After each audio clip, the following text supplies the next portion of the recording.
ભરૂચની doctor Kiransinh Patel medical college and research institute દ્વારા સંચાલિત ભરૂચ સિવિલ હોસ્પિટલ ખાતે નવા ટ્રોમા સેન્ટરનું લોકાર્પણ રાજ્યના આરોગ્ય મંત્રી પ્રફુલભાઈ પાનસેરિયાના હસ્તે કરવામાં આવ્યું હતું। આ પ્રસંગે ભરૂચ અને વાગરાના ધારાસભ્યો, જિલ્લા કલેક્ટર, જિલ્લા વિકાસ અધિકારી તેમજ KMCRIના અધિકારીઓ અને તબીબી સ્ટાફ ઉપસ્થિત રહ્યા હતા। આરોગ્ય મંત્રીએ જણાવ્યું હતું કે બ્રાઉનફિલ્ડ PPP મોડલના કારણે રાજ્યમાં આરોગ્ય સેવાઓ વધુ આધુનિક અને અસરકારક બની રહી છે। નવું ટ્રોમા સેન્ટર માર્ગ અકસ્માતો અને ગંભીર ઈજાના દર્દીઓને તાત્કાલિક અને ઉચ્ચ કક્ષાની સારવાર પૂરી પાડવામાં મહત્વપૂર્ણ સાબિત થશે। જી આજ રોજ ભરૂચ સિવિલ હોસ્પિટલ પર અમારી બ્રાઉનફિલ્ડ કોલેજ અહીં આપેલી છે અને એમની મુલાકાત લીધી। અમારા માનનીય ધારાસભ્યશ્રીઓ, કલેક્ટરશ્રી પણ છે।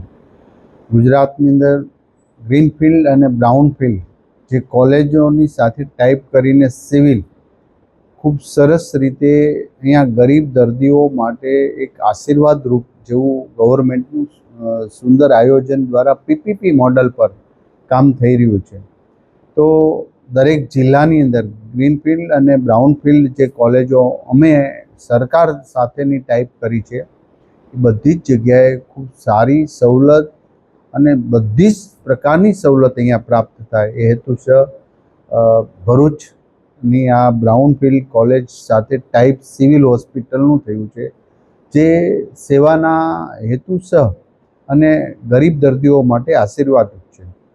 ગુજરાતની તમામ સિવિલોને સારામાં સારી સવલત પ્રાપ્ત થાય, સ્વચ્છતા અને દરેક ડિપાર્ટમેન્ટ સારી રીતે લોકોની સેવા કરીને દર્દીઓને સારા કરી છે। આ હેતુ ભારતીય જનતા પાર્ટીનો સરકારનો છે, આદરણીય મુખ્યમંત્રી ભૂપેન્દ્રભાઈ પટેલ સાહેબનો છે।